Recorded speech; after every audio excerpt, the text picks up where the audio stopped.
See here as well.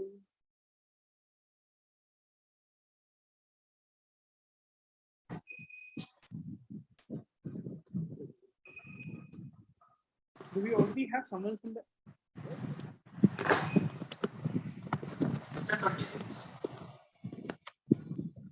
Morning. Good morning, Excellency. Apa khabar? Baik. Fantastic. Excellency, first of all, thank you so much for accepting our invitation. Despite your hectic schedule, you chose to be here in the morning. Thank you so much. I'm sorry that I have to delay and postpone, and then finally the day is the day. But I can only see some faces. I hope that the participation is good, because the timing maybe is not so aptly young people. chosen.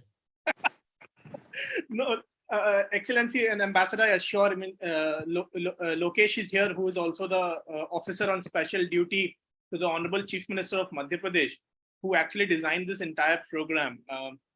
And of course, Lokesh, you would know Ambassador Excellency, who is here, who has agreed to give us the time. Good morning, and thank you so much for joining in today, Excellency. We are so happy and glad to see you with us. We have most of our interns, about 4,700 of them, listening live to this session, whereas the call will be between only a few of us, but then we have telecasted it live.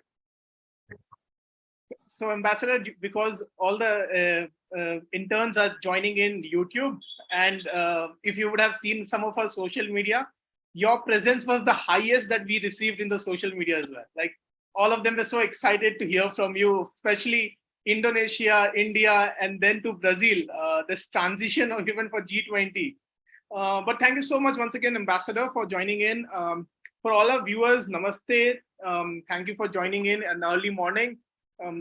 All the Chief Minister Youth Internship Program, Interns State of Madhya Pradesh, the program which is launched by Honorable Chief Minister of Madhya Pradesh, has really shown what good governance can happen with the participation of interns, young people at the grassroots, by the effective leadership at the top level as well. And that has really brought together in this entire queue of second batch that is going to come, which is the last day, that's today. Her Excellency from Indonesia has joined. I mean, of course, she's from Indonesia, Ms. Ina Haginim Tias Krisnamurthi. Correct me, ma'am, if anything goes wrong. But Ambassador is currently posted in India as an ambassador to Republic of Indonesia to India. And I'm so glad that she could accept our invitation to speak with all of you young people of Madhya Pradesh, to share her experiences as an ambassador, and to also hear from you some of how young people's participation in governance is so crucial and important. Ambassador, last year, I would say rather, that while I was there in the C20 Indonesia, it was so mesmerizing to understand that how Indonesia has really shown what could drive this new world order in the G20. And of course, while we were there, the entire thought of stronger together was the theme. And that very theme has really carried forward with this Vasudhaiva Kutumbakam, when we make one earth, one world, one family, and one future. While you were also there in my hometown in Siliguri in Darjeeling, and enjoyed some of the lovely tea garden visit, Harsh sir mentioned that how you have been very proactive in also supporting the marginalized communities there in the hills here. And I think that is exactly what brings our culture together between Indonesia and India. I mean, every culture that we share is so similar. In fact, to the very fact that the waste management that we visited in Adat Kendong village in Bali showed that how people participation really can bring through God, through people, and through recycling methods as well. And I must say to all our interns, the carbon footprint that is being reduced at that village is historic. It has received the world news as well. So, Ambassador, of course, some of the very key youth initiatives that are in Indonesia, which is now known to the world, are the Bye Bye Plastic, or to the Garuda seal that connects both of us. And with this, I will not take much of our time and will hand over to you to share more of your experience, Ambassador, where we can revolve this conversation around the G20, the transition that is happening to the global South-South cooperation from Indonesia to India. And according to you, what do you feel that the role of young people in Indonesia and India is important as we drive in shaping this governance together? Ambassador, over to you.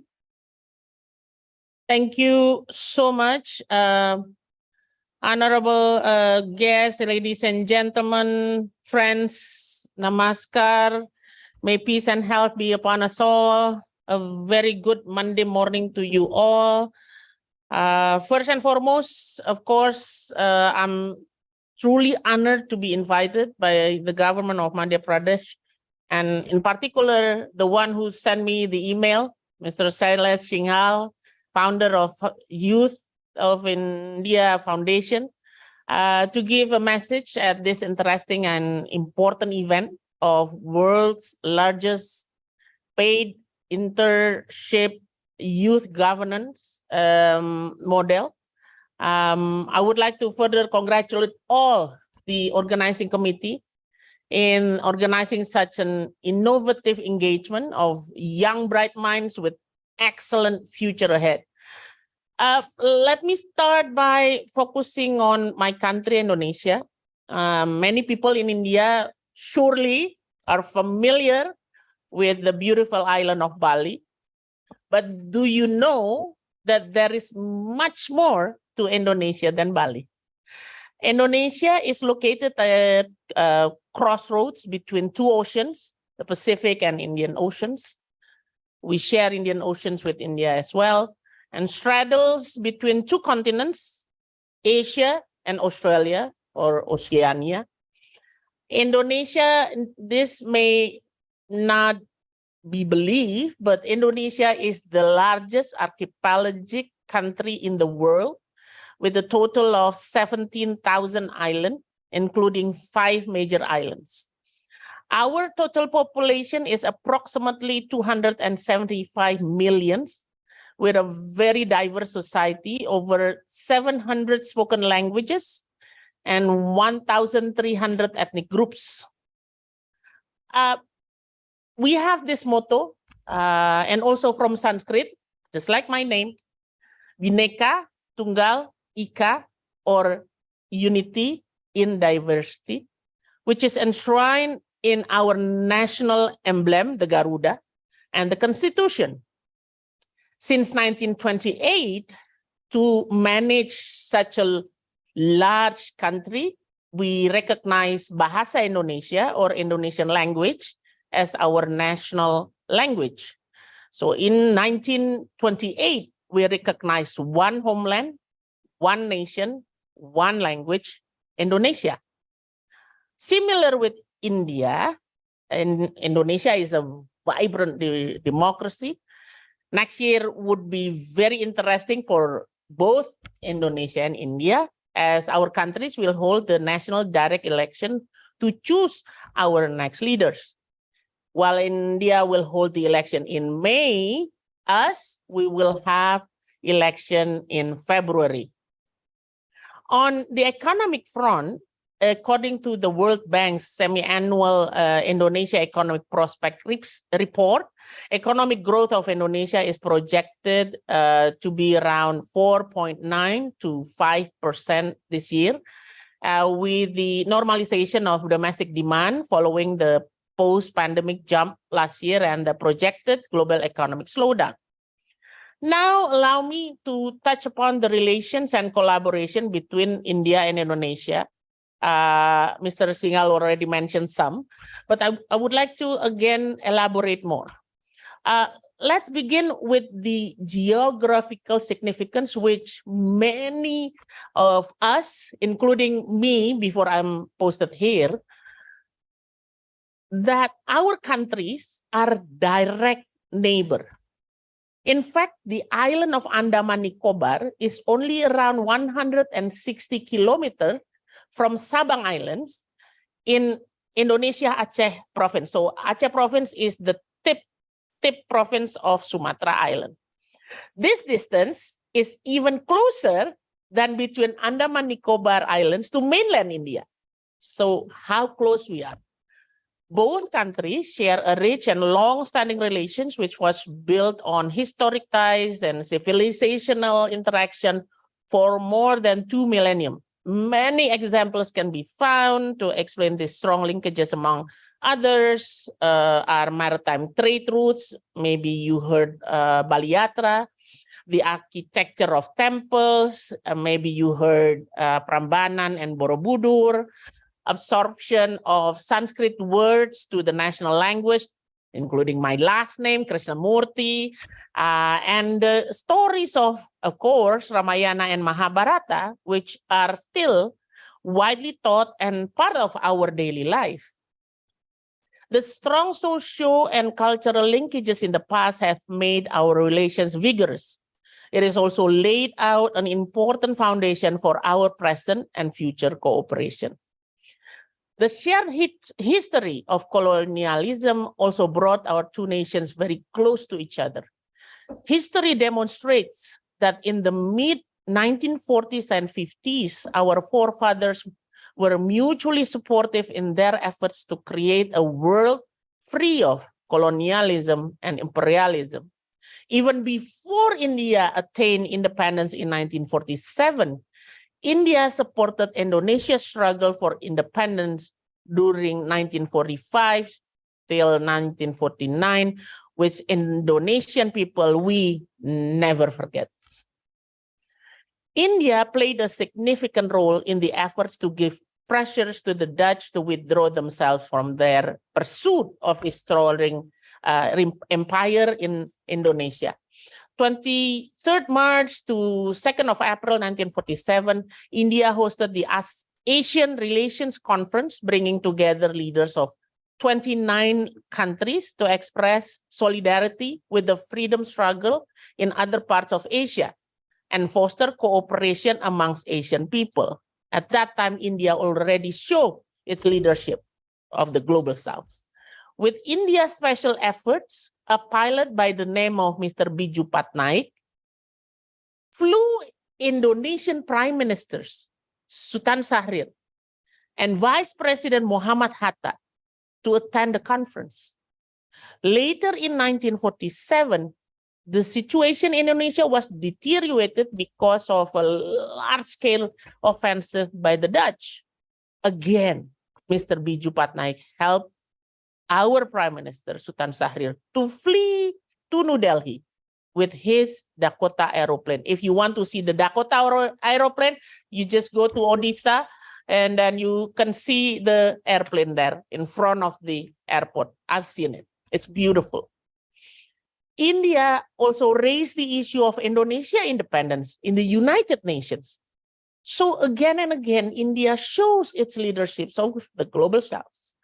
In many UN meetings at that time, particularly the General Assembly, India openly expresses support to Indonesia's right to self-determination and independence, while highlighting the need to end the colonial rule in the world.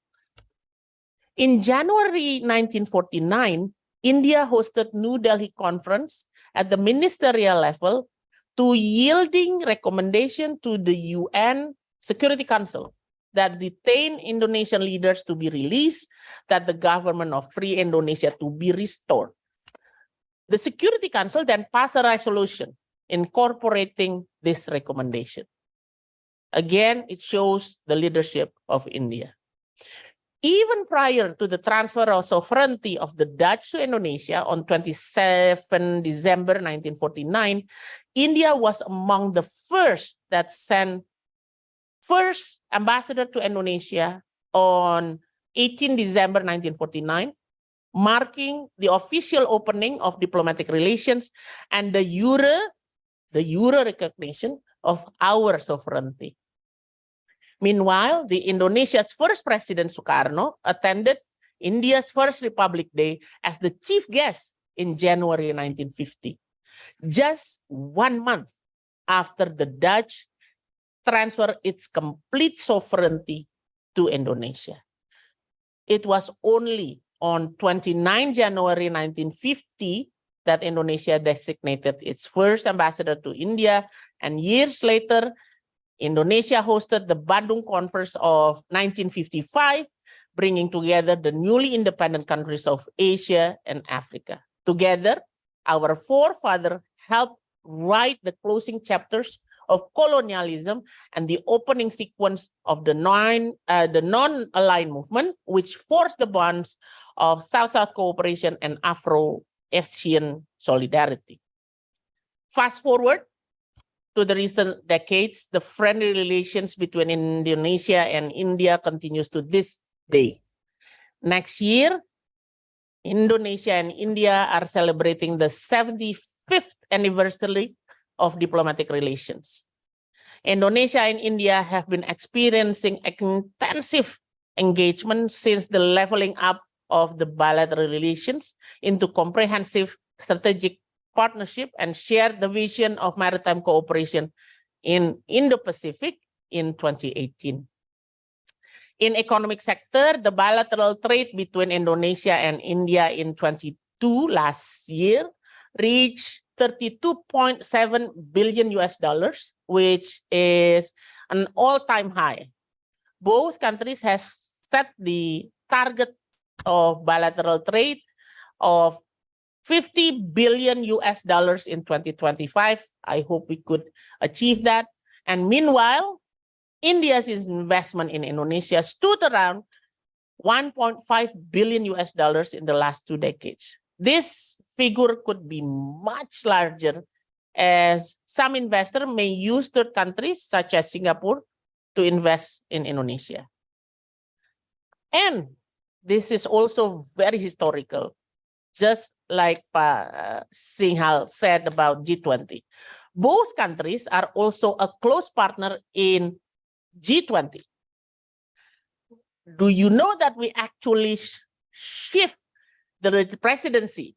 If we supposed to be the presidency of G20 this year, but because we are chair of ASEAN, then we ask the help of India to shift the presidency. And then India, of course, being a close friend of Indonesia, say yes to the change. And that is why this year Indonesia is part of G20 Troika with India as the president. As a member of Troika, Indonesia stands ready to support India to ensure the success of the summit in Delhi in September 2023. As COVID-19 pandemic now reach the endemic stage, both countries emerge as among few nations with robust economic growth. IMF has forecasted that India will grow by 5.9% and Indonesia will grow by 5% in 2023. It is far above the forecasted global GDP growth of 2.8% in 2023. If the current economic trajectory is on track, India is on course to become the world's third largest economy after the US and China by 2030. And similarly, IMF projected that Indonesia will become the 5th largest economy in the world in 2030.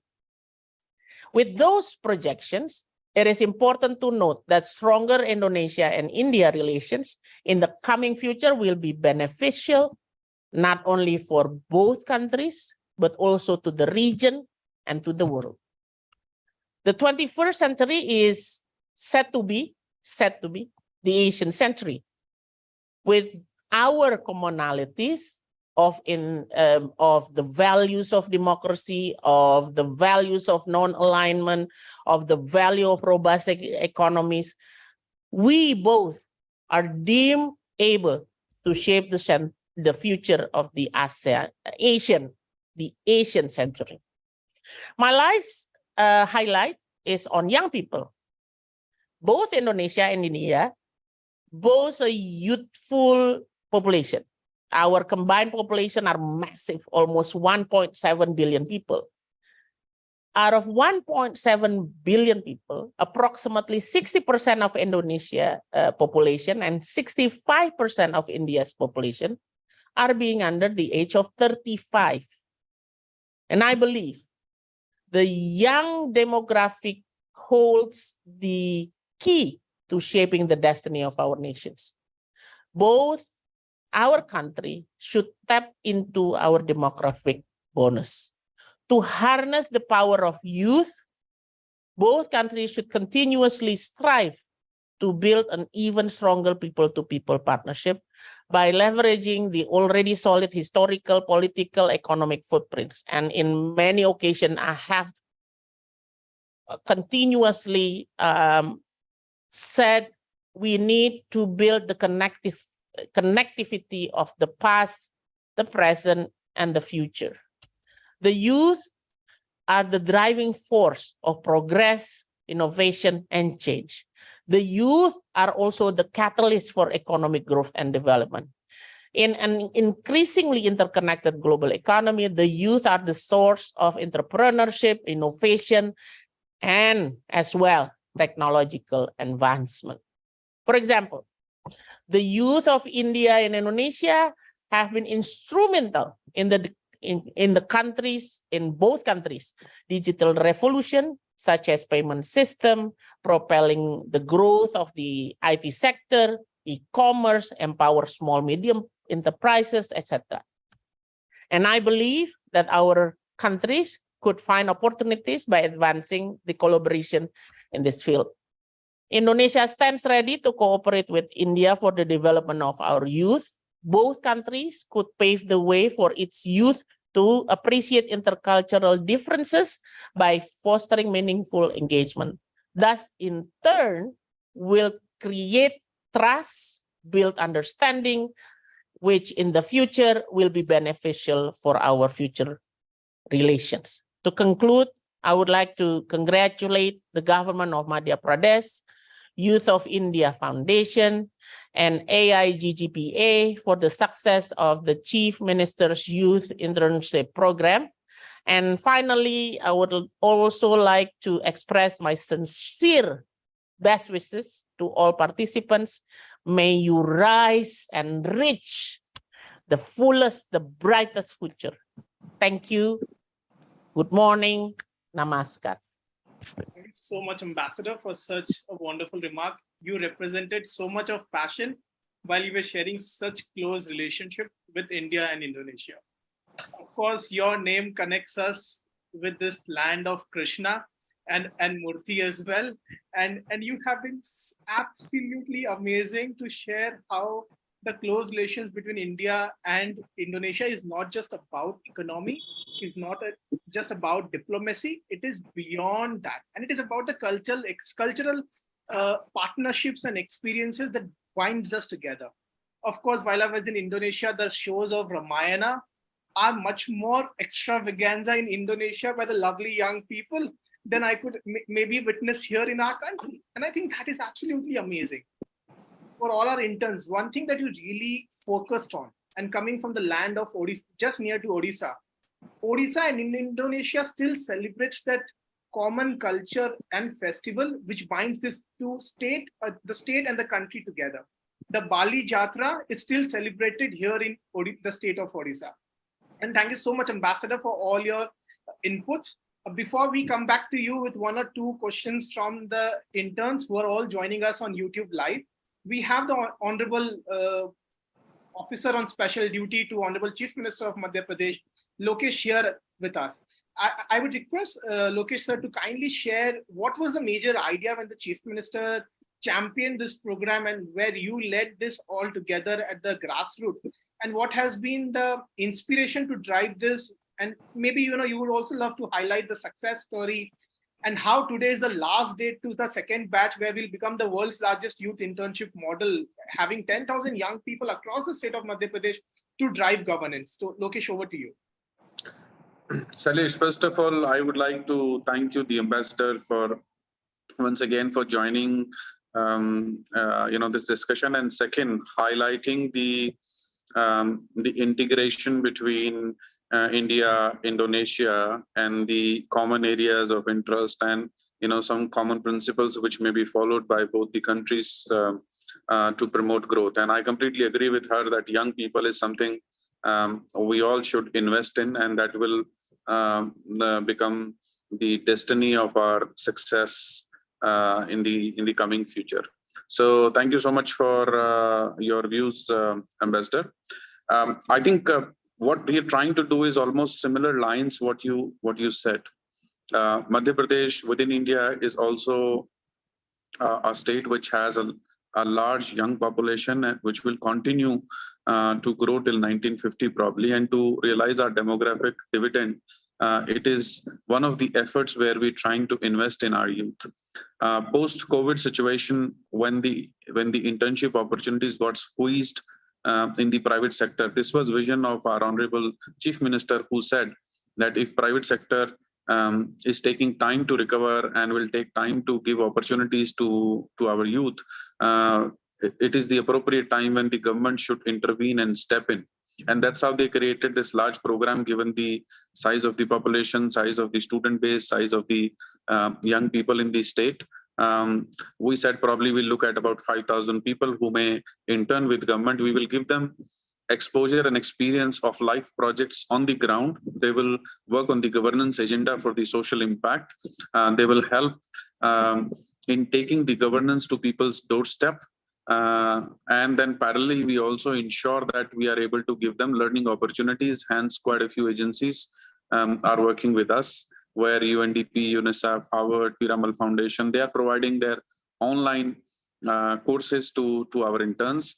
And young leaders like Salesh are helping us to give exposure to our interns to even the global space as well, where he's been connecting us to great offices like yours, and then also bringing some experts who are helping us to create digital awareness, digital literacy within our interns.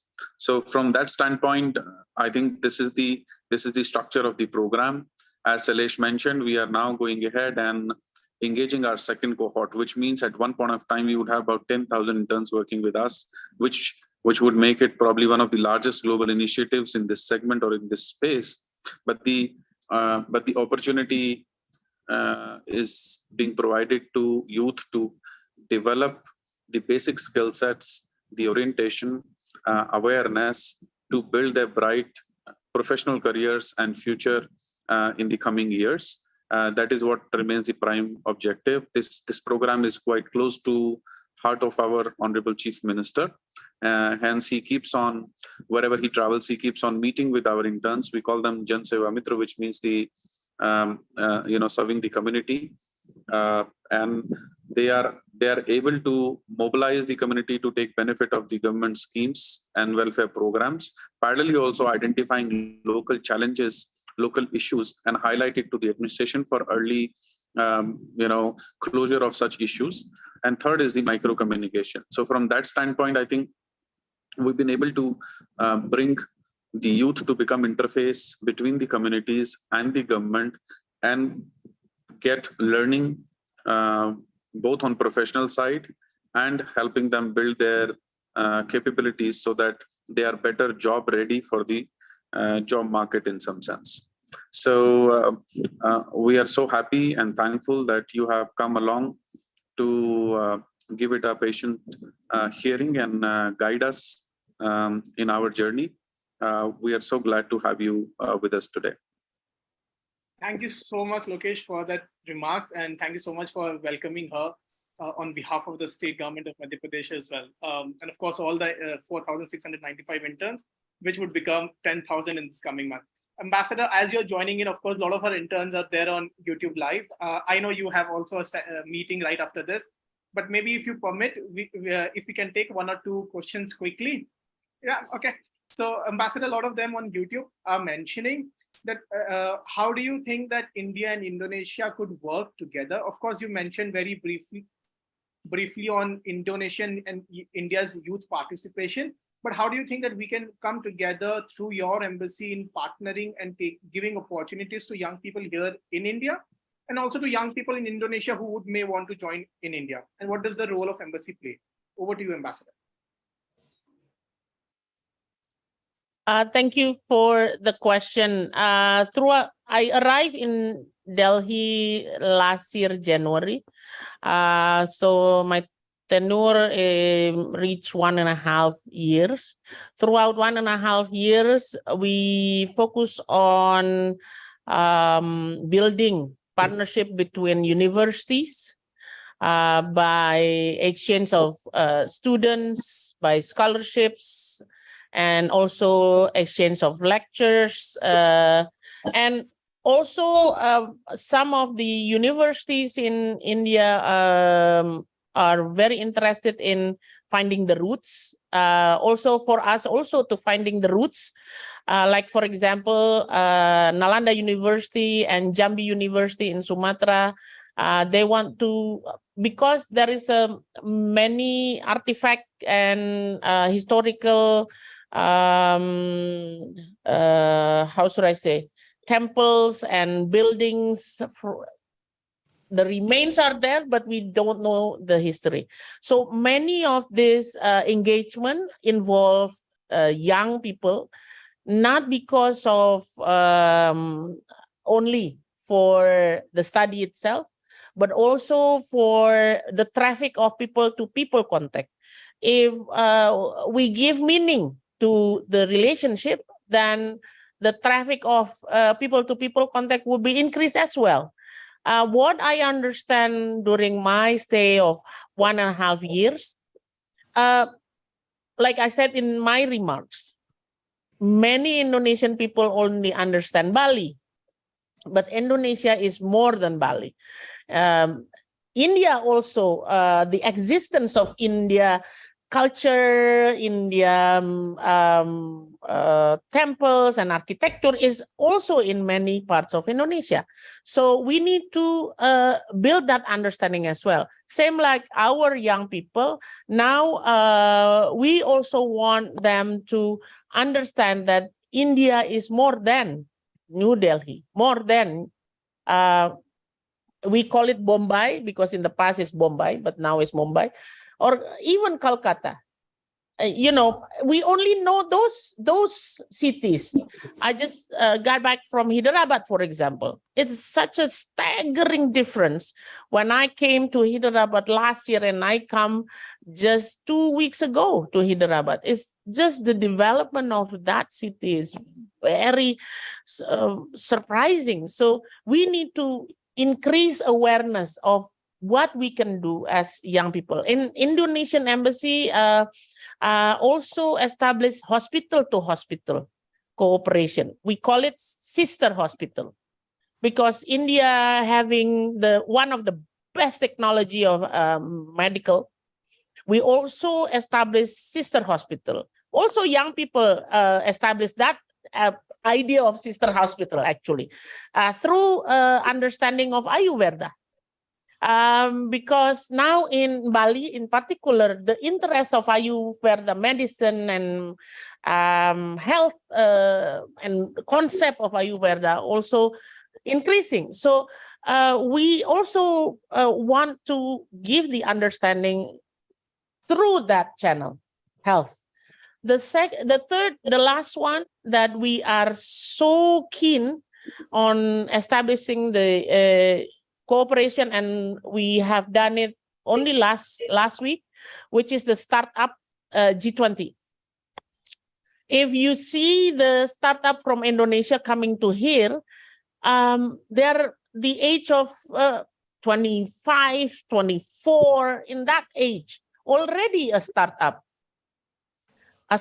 on language training, a startup on the last one is logistic, but logistic in for students only, things like that. A very interesting way of thinking through the from the eyes of Gen Z the millennial generation. So three areas that I can mention what we have done.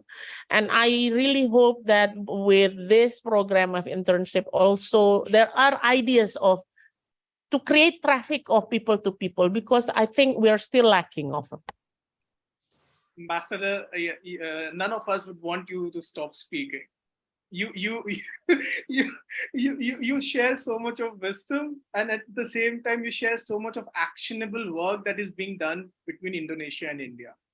And while you speak the kind of magnificent routes that you draw, while you mentioned about Nalanda and Jamba universities, also reminds me of Varma Deva College, which again has its root from India. And there is so much more. Each names in our country brings us more together. And I really appreciate and thank you for you being here. Of course, we would love to strengthen and support and be part of any of these programs and see where young people can come together between these two countries. Just before we go towards conclusion, we have Nipun Bajpai, who comes from one of the most tribal areas in Madhya Pradesh called Devas. And he's the RA, the head for the interns in his district. On behalf of all the interns, he has one question that he would like to ask you, and I'll hand it over to Nipun to please. Thank you so much, Salish sir. Thank you so much. Good morning, respected Ambassador ma'am. Thank you so much for letting me ask a question and for addressing our interns. Thank you so much for mentioning the ancient civilizational ties between Indonesia and India through Ramayana, through non-aligned movement, and through the current progress that we are doing. I welcome you all on behalf of Chief Minister's Youth Internship Program. We have 4,695 interns that we call them in Madhya Pradesh, and that is only through the honorable leadership of Chief Minister Shivraj Singh Chauhan sir and Lokesh Sharma sir. Ma'am, like you mentioned that we need to harness the rich demographic dividend that Indonesia and India both have around 65% working age population. So I just wanted to ask you two skills that you would like to mention for future employability, because our interns are already strengthening the last mile connectivity. They are already working at the grassroots level. They are already the interface between public and administration. So I just wanted to ask two key skills that you would like to disseminate, that will help them in the future employability skills. Wow, that's very hard question. Actually, I have to name only two.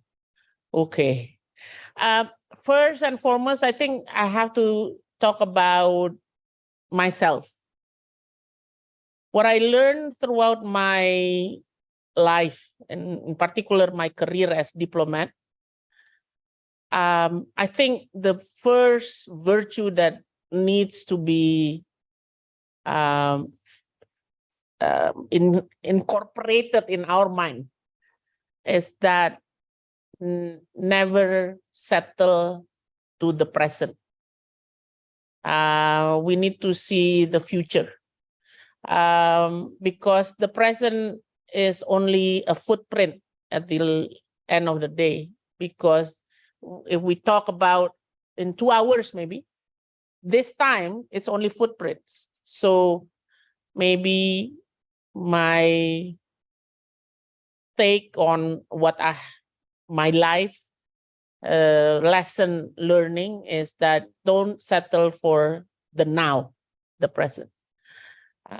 And therefore you need to always open the mind for any possibility, even possibility.